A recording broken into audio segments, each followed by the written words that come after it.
Hello students, good morning class 8। हम जैसा कि अभी यूटीज चल रहे थे तो चैप्टर वाइज कुछ बच्चों को प्रॉब्लम्स आई। किसी ने कहा सर ये क्वेश्चन नहीं हुआ, किसी ने कहा ये क्वेश्चन नहीं हुआ। तो मैंने उस टाइम भी आपको मैसेज किया था कि बेटा बात नॉलेज की है, ना कि क्वेश्चन आंसर्स की। अगर आप चैप्टर अच्छे से समझ पाते तो आप वो क्वेश्चंस के आंसर इजीली दे पाते हैं। लेकिन कुछ बच्चों को आदत थी, क्योंकि छोटी क्लासेस में आदत हो जाती है कि भाई चलो कोई बात नहीं, सीधा सा चैप्टर पढ़ा लाइन वाइज और क्या किया, क्वेश्चन आंसर कर लिए। तो इस चीज को ओवरकम करने के लिए अब हम चैप्टर को एक्सप्लेन करते हैं। तो जैसा कि हमारा चैप्टर 1 आप सब जानते हैं, कौन सा है? Crop production. तो ये काफी सिंपल सा चैप्टर था, इसमें इतना बड़ा इशू था नहीं। लेकिन क्या है कि मैं जानता हूँ कि स्टूडेंट्स मोस्टली आजकल मॉडर्न स्टूडेंट्स हैं, वो इतना खेती बाड़ी में काम नहीं, ध्यान नहीं देते हैं। तो हम चैप्टर इसका थोड़ा सा इसलिए डाउट हो रहा, वरना मैं उम्मीद करता था कि इतना टीचर नहीं एक्सप्लेन कर पाता आपको जितना आप हमें बताते हैं कि सर ये होता है, ये होता है। तो सबसे पहले क्रॉप प्रोडक्शन, सबसे पहले मुझे पता तो होना चाहिए क्रॉप होता क्या है। बाई चांस मैंने एक पॉट लिया, उसमें एक पेड़ लगा दिया, ठीक है, पेड़ लगा दिया, तो क्या मैं इसको क्रॉप बोल सकता हूँ? नहीं, मैं इसको क्या बोलूंगा? It is a plant, it is a plant.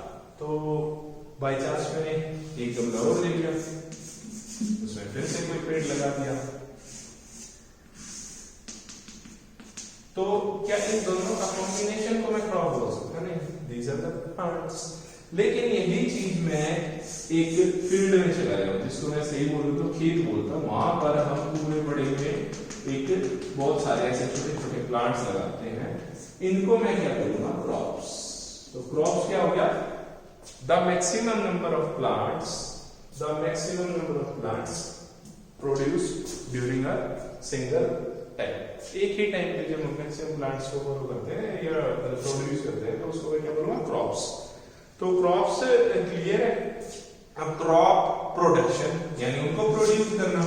Produce मतलब पैदा करना, क्या करना? उनको पैदा करना। पैदा करने के लिए ये तो नहीं है ना भाई चलो मुझे अभी गेहूं चाहिए तो ऐसे ही होगा, नहीं, उसके लिए मुझे बहुत से वो है।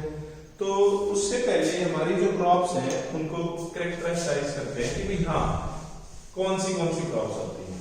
तो आप लोग इसका आंसर तो मेरे से पहले भी दे सकते हैं। तो मैं कहूंगा crops are of two types, crops are of two types, kharif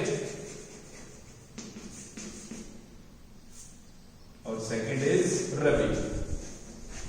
rabi crops. अब ये याद करना थोड़ा सा मुश्किल है। अगर मैं खरीफ क्रॉप का सीजन यही कहूं कि भाई खरीफ क्रॉप्स होती क्या है? Kharif crops are those crops which are sowing किया जाता है इनका सीड कहां पे, किस टाइम? Rainy season. और अभी हमारा कौन सा चल रहा है? Maybe within 10 days क्या हो जाएगा? मॉनसून। तो these are those crops whose seeds are germinate in month of June and July. अब जून जुलाई में मैं सिंपल सा एक एग्जांपल दूं तो हमारे पास ये तो आप भी जानते हैं राइस। अभी जो समय है वो है धान लगाने का, ठीक है। ये धान लगाने का है तो ये कब तक शुरू हो जाते हैं? अक्टूबर नवंबर तक क्या हो जाते हैं? प्रिपेयर हो जाते हैं, जिसको हम हार्वेस्ट कर लेते हैं। तो खरीफ क्रॉप कौन सी होती है? जो जून जुलाई में बोई जाती हैं और अक्टूबर नवंबर में क्या की जाती है? कट की जाती है। अब आ जाते हैं रबी क्रॉप्स, वही नवंबर दिसंबर में इनके पौधे लगाए जाते हैं, जैसे कि मैं इसका भी एग्जांपल देता हूं। और मार्च अप्रैल इनको क्या किया जाता है? कट कर दिया जाता है। इसके लिए मेरे पास क्या एग्जांपल है बेस्ट हमारी लाइफ में? वीट। हम जानते हैं हमने अभी अभी गेहूं की कटाई की है मार्च अप्रैल में, जिसके गेहूं है उसके बाद हमने उसको धान लगाना शुरू कर दिया। तो खरीफ क्रॉप का एग्जांपल वैसे ही राइस ले लिया मैंने, और रबी क्रॉप का क्या ले लिया? वीट। तो दो टाइप की क्रॉप्स होती हैं। अब इन क्रॉप्स को उगाने का तरीका होता है, भाई चलो ठीक है, अब चाहे खरीफ है चाहे रबी है, मुझे सबसे पहले क्या है, मैं खेत में जाता हूं। तो सबसे पहले ये तो नहीं है ना सीधा बीज वो डाल दिया बीज, या मैंने सीधा गया और काट लाया, उसके पहले बोना तो पड़ेगा। तो उनको बोलते हैं एग्रीकल्चरल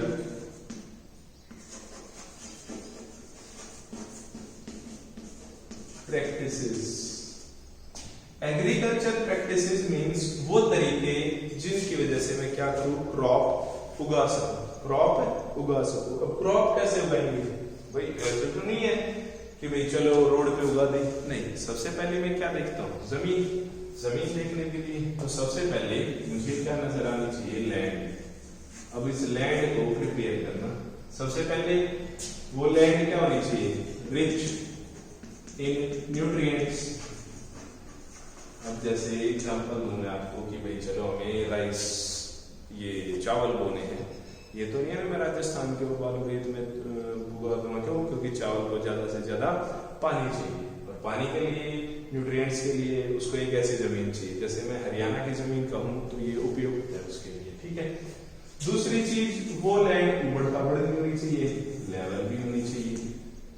तीसरी चीज, वहां पर रेन एक्सेस में नहीं होनी चाहिए, जैसे केरला है या जैसे हमारे 7 सिस्टर स्टेट्स हैं जहाँ पर बारिश मोस्टली 8-8 महीने बरसती रहती है, तो वहां ऐसे ये चीज भी खराब कर देती है।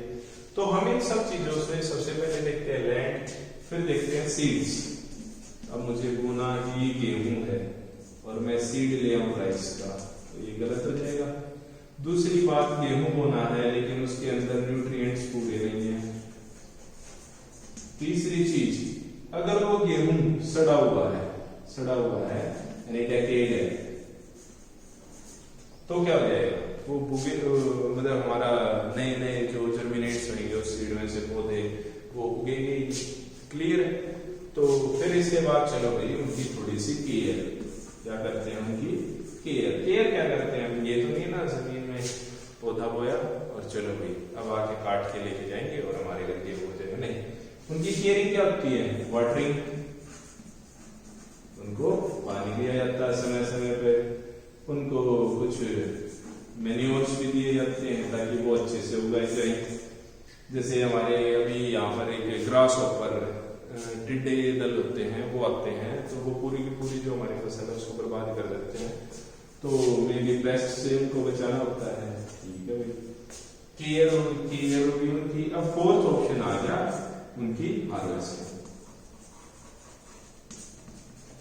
अब क्या हो गया, हार्वेस्टिंग में ठीक है भाई, हमें एक दिन में बाय चांस हमने गेहूं की जमीन, गेहूं के जो पौधे हैं उनको काटा। अब हमारे पास मान लो 1000 kg पौधे आए, 1000 kg वेट मिला मुझे, और हमारी हर रोज की रिक्वायरमेंट 2 kg है, तो नहीं है ना मैं चाहूँ खेत में 2 kg निकाल के लाऊं और खाना बनाऊं, नहीं, ये तो पॉसिबिलिटी है ही। तो हम इसको क्या करते हैं, हार्वेस्टिंग के साथ साथ स्टोर भी करते हैं ताकि मैं इन फ्यूचर उसको यूज कर सकूं। अगर मैंने ये किया कि खेत में चलो भाई मुझे जिस दिन 1000 की जरूरत होगी मैं उस दिन उसकी हार्वेस्टिंग करूंगा, तो वो भी गलत हो जाए, क्यों, क्योंकि हर एक प्लांट की एक एज होती है जिसके बाद वो क्या हो जाता है, खत्म हो जाता है।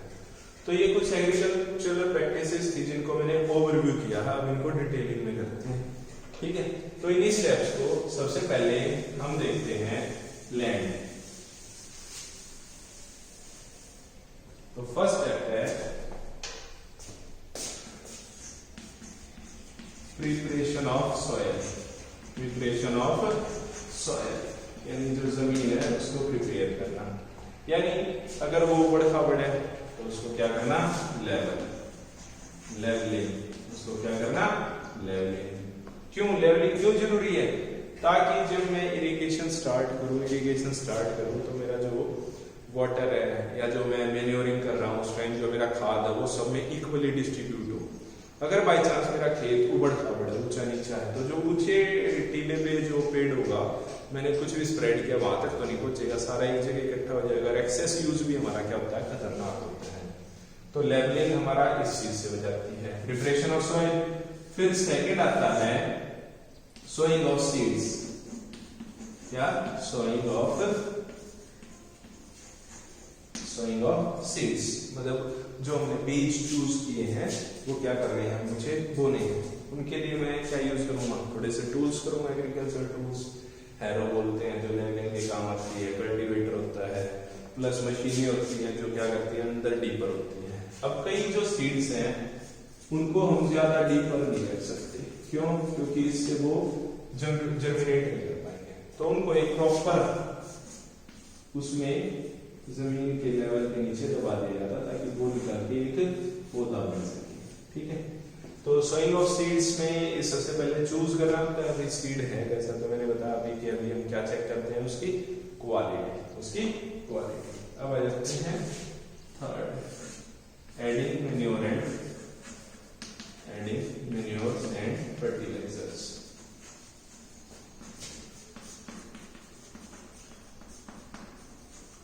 एडिंग मैन्योर एंड फर्टिलाइजर्स, भाई हाँ अब उनको चलो हमने जमीन से प्रॉपर न्यूट्रिशन नहीं मिल रहा तो हमें क्या करना पड़ेगा, थोड़ा सा एडवांटेज देना पड़ेगा उसको कि चलो एडवांस्ड मैन्योर्स और फर्टिलाइजर देते हैं। तो हमारे पास सबसे पहले आते हैं manures.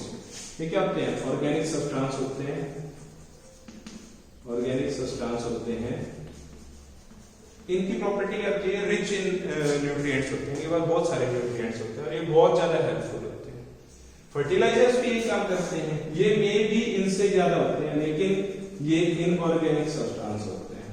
Inorganic means they prepare in industries. ये कहाँ बनाए जाते हैं, इंडस्ट्रीज में केमिकल्स की यूज से। और आप जानते हैं केमिकल तो ठीक है, रिएक्शन उसकी स्पीड से मैन्योर के कंपैरिजन में उसकी रिएक्शन ज्यादा तेज है, लेकिन मैन्योर ऐसा ऑर्गेनिक सब्सटेंस है, स्लो हो सकता है लेकिन बेस्ट है। लेकिन फिर भी हम आज क्या यूज करते हैं, फर्टिलाइजर्स। इनके कुछ मतलब ड्रॉबैक्स भी हैं। ड्रॉबैक्स क्या है कि बेटा ये एक्सेस यूज में क्या करते हैं, हमारे प्लांट्स को बर्न आउट कर देते हैं, जला देते हैं। हम नहीं कहते हैं ज्यादा खाद गिरेगा तो दिक्कत हो जाएगी। तो दूसरा हमारा सॉइल पोल्यूशन, वाटर पोल्यूशन, इनके लिए ही जिम्मेदार है फर्टिलाइजर्स यूज होना। अगर आप पुराने टाइम की पूछेंगे अपने पेरेंट्स से तो वो कहेंगे पहले कुएं से पानी लाते थे, पहले नल से पानी लाते थे। और मैं विद इन 2020 की बात करता हूँ तो क्या हुआ है, यहाँ भी नल और कुआं तो गायब ही है। क्यों? क्योंकि इतने ज्यादा फर्टिलाइजर्स यूज कर चुके हैं हम कि वहां जो जमीन का पानी है वो वाटर पूरी तरह पोल्यूटेड हो चुका है। ठीक है, तो मैन्योर और फर्टिलाइजर, उसके बाद है इरिगेशन। इरिगेशन होता है इनको प्रॉपर न्यूट्रिएंट्स के साथ साथ वाटर सप्लाई प्रोवाइड करना। तो इरिगेशन दो मेथड में होता है बेटा। एक था हमारा, मैं सही बात में करूँ तो ओल्ड, जिसको हम बोलते हैं ट्रेडिशनल, और एक है हमारा मॉडर्न मेथड्स। तो ट्रेडिशनल मेथड में आप लोग रेहेड, बेकली, लीवर या पुली सिस्टम इनको जानते हैं। लेकिन ये चीज आपने देखी नहीं होगी। रेहेड क्या होता था, एक कुआं होता था ऐसे, इसके ऊपर ऐसे ऐसे बाल्टी लगा दी जाती थी।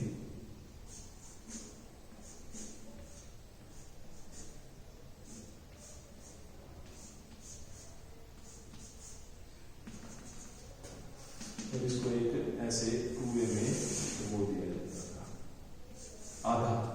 ये मेरा क्या है, बैल।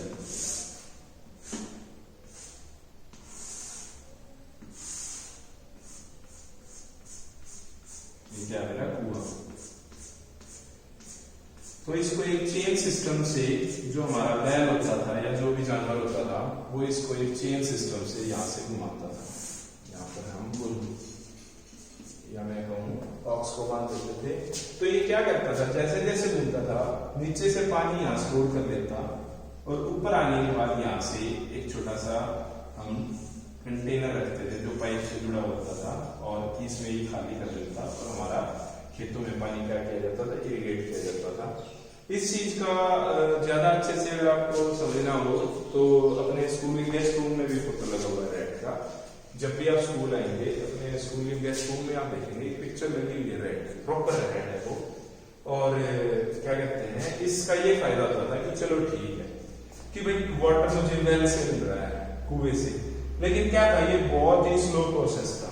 एक खेत में पूरी तरह पानी देने के लिए शाम तक हो जाती थी। प्लस जो ये जानवर बंदा होता था ये भी बहुत ज्यादा थक सकता था। प्लस ये जो ढेकी है ये क्या करते थे, एक लीवर सिस्टम होता था, उससे एक इंसान करता था, या फिर मैं नल चलाता हूँ सुबह से लेकर शाम तक, या फिर पुलिस सिस्टम है भाई इतना लंबा 1 घंटे पे बाल्टी डुबोई और निकाल दी, बाल्टी डुबोई और निकाल दी। ये पुलिस सिस्टम आज के टाइम पे हमारे रेलवे फाटक पे यूज किया जाता है। जो रेलवे फाटक है वो अगर आप ध्यान देंगे तो पूरा बड़ा एक लोहा का जो फाटक होती है वो ऐसे होती है, यहाँ उसका पॉइंट होता है, यहाँ एक भारी सा पत्थर बांध दिया जाता है ताकि वो इजीली उठ सके और इतना फोर्स ना लगाना पड़े। तो ये जो पुली सिस्टम था ये यही करता था। इस तरफ एक इंसान वो ले लेता था और यहाँ पर मैं एक बकेट बाल्टी बांध देता था जो कुएं में जाती थी और पानी निकाल लेती थी। यानी ये इजी मेथड था, लेकिन इसमें भी मेहनत, हार्डवर्क बहुत ज्यादा था। फिर इन्हीं चीजों को ओवरकम करने के लिए हमारे पास आया modern method. Modern method of irrigation क्या है? देखो मॉडर्न मेथड बहुत है। जैसे हमारे पास आज के टाइम इलेक्ट्रिक मोटर है, बस स्विच ऑन किया और पूरा दिन तक हमें पानी मिलता रहा, है ना। और क्या कहते हैं, जैसे कई जमीन ऐसी है जो बहुत सारी पानी है, जैसे राजस्थान या रेगिस्तान की जमीन है वो बहुत ज्यादा पानी पी लेती है। यानी अगर मैं वहां पर एक जगह ट्यूबवेल लगा दूं तो पानी वहां से आगे जाएगा ही नहीं। तो मॉडर्न मेथड में सबसे पहले आता है ड्रिप सिस्टम। ड्रिप सिस्टम इतना ज्यादा किफायती है, ये उन प्लांट्स के लिए है जिनको हर मिनट पानी चाहिए। अब हर मिनट तो मैं उनमें पानी नहीं दे सकता, तो हम क्या करते हैं, इसका एक सिंपल सा वो भी होता था। जैसे हमारे पास एक कोल्ड ड्रिंक की बोतल होती है, ये उसका ढक्कन होता है, मैं उसको हाफ कट कर लेता हूं, जैसे ऐसे होती है ना, ये कोल्ड ड्रिंक की बोतल है, मैंने इसको यहां से कट किया और इसको उल्टा कर लिया और यहां पर एक छोटा सा छेद छोड़ दिया और यहां से एक पाइप लेके गया, ऐसे बहुत सारी मैंने क्या किया,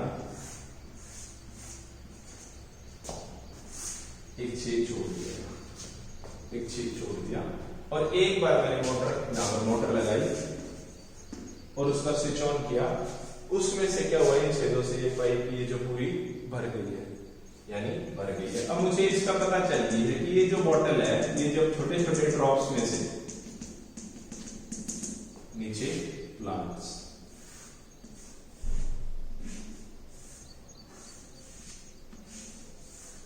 ये मेरा बचा प्लांट्स, तो प्लांट्स के ऊपर मैं क्या कर देता हूं, एक छोटा सा छेद जो कि क्या करता है, छोटे से छोटे ड्रॉप इस पे डालता रहेगा, ड्रॉप डालता रहेगा। ऐसे यहां पर एक प्लांट बना लेते हैं,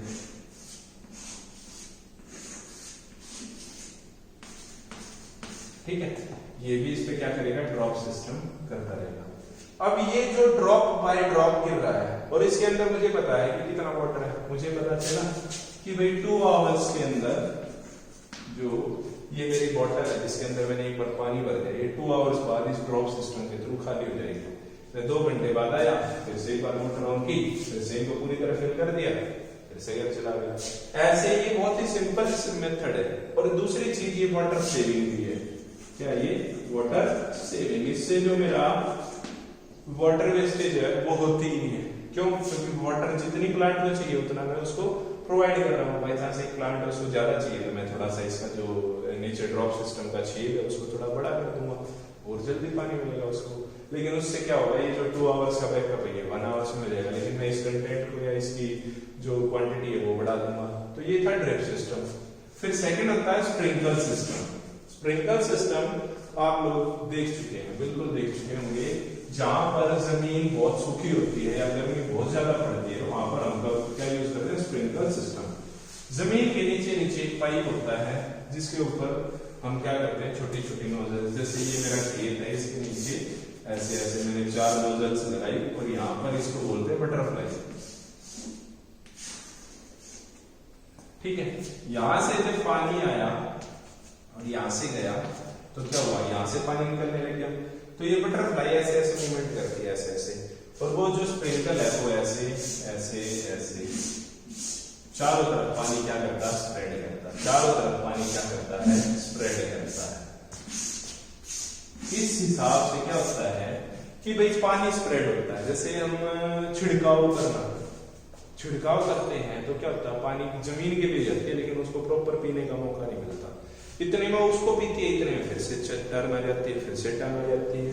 तो ये हमारा क्या था, मॉडर्न मेथड ऑफ इरिगेशन। इसका नाम क्या था, स्प्रिंकलर सिस्टम। ये क्या है मेरा, स्प्रिंकलर सिस्टम। ये तब होता है जब मेरी सॉइल जो है वो बहुत ही ज्यादा वाटर कंज्यूमिंग हो, बहुत ज्यादा वाटर कंज्यूमिंग हो। क्लियर, इरिगेशन होगी। पेस्टिसाइड्स अब क्या डालेंगे उनको, जैसे हम जानते हैं कि कई बार फंगी लग गई फंगीसाइड्स डाल दिए ताकि उसके अंदर जो नमी है, जैसे कई बार पौधे नीचे से गलना शुरू हो जाते हैं, नीचे से पेस्टिसाइड्स। एक रोडेंट्स सुना है कभी,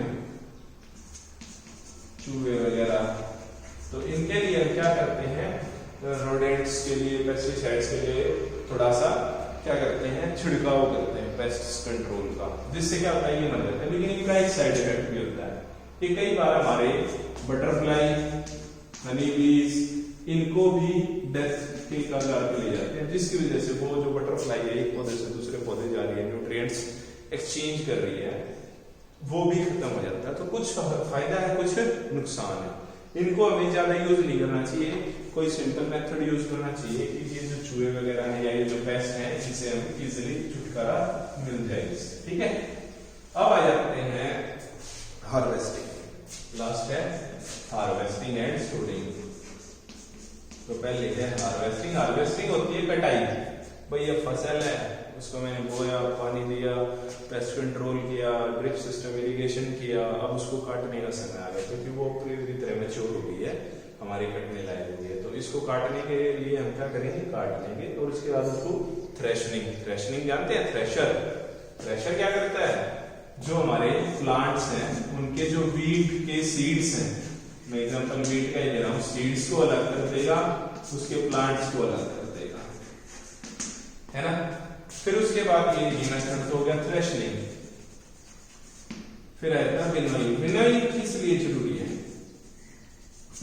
विनोइंग जरूरी है इस प्लांट के कुछ हिस्से जिसको हम चाफ बोलते हैं, चाफ बोलते हैं, वो जो चाफ है उसको अलग करने के लिए। हमने देखा होगा मम्मी क्या करती हैं, एक छोटा सा कंटेनर होता है, उसमें से ऐसे ऐसे हमारे जो वीड्स हैं उनको छोड़ देती हैं और क्या होता है, नीचे गिरता है। तो गेहूं है वो नीचे गिरता जाता है, जो उसके अंदर से एक्स्ट्रा प्लांट्स है वो जमीन पे थोड़ा दूर गिर जाते हैं, हम उसको दूर कर देते हैं और सिर्फ अपना जो यूजेबल गेहूं है उसको यूज करते हैं। तो विनोइंग इस मेथड को ध्यान देता है। उसके बाद आता है स्टोरिंग। स्टोरिंग क्या हो गया, अब इस वीट को स्टोर, तो सबसे पहले हमें देखना होगा मॉइस्चर। भाई अगर मुझे स्टोर करना तो ये तो नहीं है ना मैं छत पे स्टोर कर लो गेहूं को, मुझे पता है भाई बारिश भी आती है, गर्मी भी आती है, सर्दी भी आती है, बहुत ज्यादा नमी भी हो जाती है, तो मुझे इसको हमेशा ड्राई प्लेस पे रखना है, प्लस वहां का टेम्परेचर मेंटेन करना है, प्लस उसके अंदर आपने देखा होगा कि उसके अंदर भी थोड़ी सी महक बन जाती है, तो उसके लिए हम बोलते हैं कपूर की गोली, है ना, बॉल्स बोलते हैं जिनको, तो वो बॉल्स भी डालते हैं। तो स्टोरिंग करते वक्त हमें ये ध्यान देना होता है। तो ये थी मेरी एग्रीकल्चरल प्रैक्टिसेस। इसमें एक नाम आता है वीड्स। वीड्स क्या होते हैं, एक्स्ट्रा प्लांट्स। एक्स्ट्रा प्लांट्स ये क्या करते हैं, जब भी मैं क्रॉप प्रोडक्शन लगाता हूं तो कुछ एक्स्ट्रा प्लांट्स अपनी मर्जी से पैदा हो जाते हैं, और ये क्या करते हैं, जैसे बाई चांस हमें जूम करते हैं कि हमारे पास 10 समोसे हैं, बच्चे 5 हैं हमें, तो कि सबको 2-2 समोसे मिल रहे हैं, 3 बच्चे एक्स्ट्रा आ गए बगैर बताए हमें, अब सबके समोसे कम हो गए, 3 और आ गए, अब सबके और समोसे कम हो गए। तो ये जो एक्स्ट्रा प्लांट्स हैं वीड्स, ये क्या करते हैं, जो न्यूट्रिएंट्स हैं जमीन के हमारे मेन क्रॉप के साथ होते हैं, और एक्स्ट्रा प्लांट क्या करते हैं, न्यूट्रिशन को डिवाइड करते हैं, जिससे मेरे प्लांट की जो ग्रोथ है वो प्रॉपर नहीं हो पाती। तो हमेशा इन वीड्स को मुझे क्या करना पड़ता है, रिमूव करना पड़ता है। वीड्स क्लियर है बेटा, एग्रीकल्चर टूल्स क्लियर है। अब आ जाते हैं भाई हम इस क्रॉप प्रोडक्शन के अलावा क्या करते हैं, एनिमल हस्बेंड्री है, पिसीकल्चर है। पिसीकल्चर क्या होता है, जैसे हम फिशेज वगैरह को भी पालते हैं, उनको भी बेचते हैं, उनसे हम जैसे पोल्ट्री फार्म बना लेते हैं, ये भी मेरा सब किसमें आता है, किसमें आता है, क्रॉप प्रोडक्शन, जहां से ही मुझे कुछ खाने को मिल रहा है। एनिमल हस्बेंड्री, कैटल्स होते हैं, तो इन सब के लिए हम क्या करते हैं कि एक चीज पे डिपेंड नहीं करते हैं, हम क्या करते हैं बार बार कुछ ना कुछ ऐसे प्रैक्टिसेस करते हैं जिससे हमें क्या किया जाए, बार बार फूड प्रोवाइड किया जाए। तो बेटा ये होप क्लियर हो गया होगा चैप्टर 1। उसके बावजूद अगर कुछ क्वेश्चंस या डाउटफुल रह जाते हैं तो आप मुझे मैसेज करेंगे। Thank you for that.